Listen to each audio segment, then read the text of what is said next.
What you are about to hear is 100% true. These events happened to me. This is my eyewitness account. If you believe in what can't be explained, stay with me.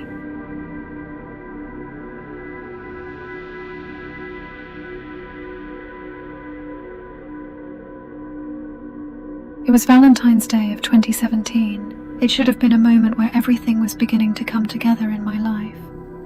I had a new boyfriend, a new house, a new car, a new job. Everything that happened a year prior was suddenly a thing of the past. You see, in 2016, my marriage completely fell apart when I began to use drugs. My husband threw me out of the house, rightfully so, because I was putting our family in jeopardy. And it wasn't a clean break either. It was more of a get the hell out of our house now before CPS takes our children away. I remember him saying. I spent the next several months couch surfing, moving from place to place, just trying to find my rightful spot in this world again. I ended up homeless several times, living on the streets, begging people for anything I could get. I was starving, I was cold, it was January and no one wanted to help me. It wasn't until I tried to hang myself on Facebook Live that my father, or not really my father, a person I came to recognize and love like a father figure, contacted me to let me know, "You are not staying in that town anymore. I'm coming to get you. You're gonna come and live with me out in Texas." And I did. 2 weeks later, I ended up in this town called Richland. And this is only the beginning of all the hell that I was about to face in that era of my life. I met a man and we got along great. We laughed, we talked. He told me about his dreams. I told him about my dreams. He was a perfect partner until Valentine's Day of 2017. It started off like any other day. I didn't expect much, but he showed up. He showed up in the morning with flowers and balloons, and he told me, "I want you to look really pretty tonight because I have something special planned for us." Right away I was so excited. I couldn't wait.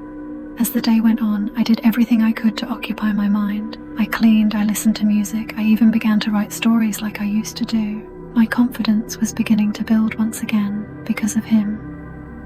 Finally, 5 o'clock rolled around and I took a shower, did my hair, did my makeup, and for the first time in my life, I felt like my makeup was on point. You see, I'm a girl that doesn't like to wear makeup, but this particular day I did. 6 o'clock rolls around. I'm dressed and I'm ready for him to come around. Still nothing. So I do what I always did back then. I picked up my phone and I began to watch YouTube videos. I still love watching those top 10 videos, particularly the top 10 scariest places. My favorite YouTuber at the time was Matthew Santoro. I loved watching Matthew's videos. They were so fun and exciting, and dare I say, Matthew was so hot. Another hour goes by. I look at my phone. Maybe I have the do not disturb on.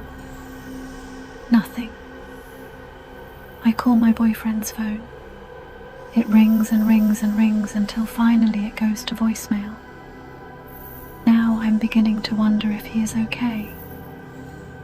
I begin to ask myself, oh God, was he in a car accident? Is he okay? Another hour goes by, nothing. I call his phone again. This time it goes straight to voicemail. Now I know something is suspicious. 9 o'clock finally rolls around and I think to myself, okay, he is not going to show up. I've been stood up. I've never been stood up for any kind of date before, much less by a person that I'm living with. At this point I realized he's not going to show up. God, I'm devastated. So devastated. But I was going to try to perk up a little bit. So instead of feeling crushed, I decided I was going to celebrate the rest of this night with somebody who appreciates me, somebody who actually loves me, somebody who wants to be in my life. It took me a couple of minutes to get my teacup chihuahua baby girl ready.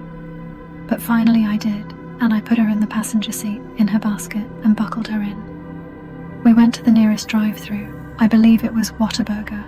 I mean, I couldn't go inside obviously because I had a dog with me. Granted, she was a teacup chihuahua. She was still a dog. So after getting our food, we headed back to the house. And by this time, I'm a little bit excited again because I'm hoping that he's there waiting for me with a gift or something. Something that will make me forget about being stood up. But that wasn't the case. I got home and the house was empty. It was dark. I ran to the garage. His car was not there. I ran to the backyard.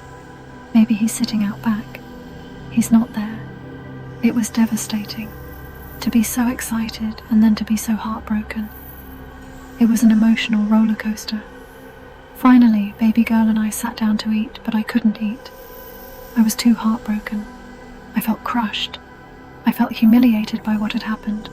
So I went to the room and I began to just lay down in the bed. I'm still in my burgundy dress at this point, and that's when I heard it. The tapping sound. At first, I didn't think much of it.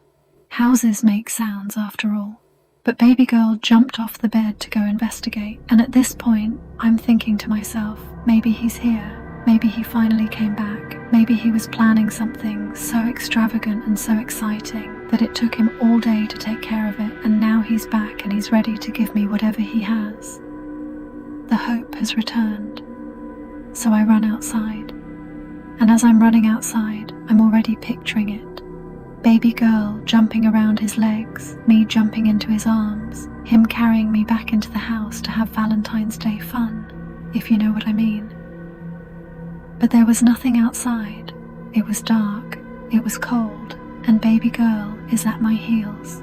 So I reach down to scoop her up and we go back inside. I lay her on the pillow next to me. That was her designated spot, and she loved laying next to me. And I loved having my baby girl with me.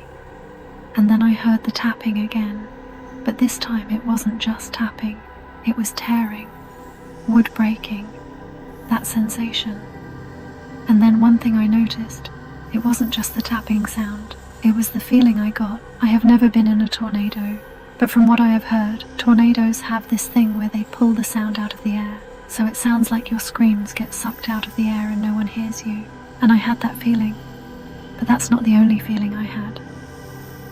You see, I also had a feeling like everything was being pulled towards me, like as if I was a black hole, just drawing everything towards me. I'm panicking now because I'm not sure exactly why I'm feeling this. Am I having a heart attack? I'm asking myself. Suddenly the wood begins to crack, and in that instant I hear a loud crash.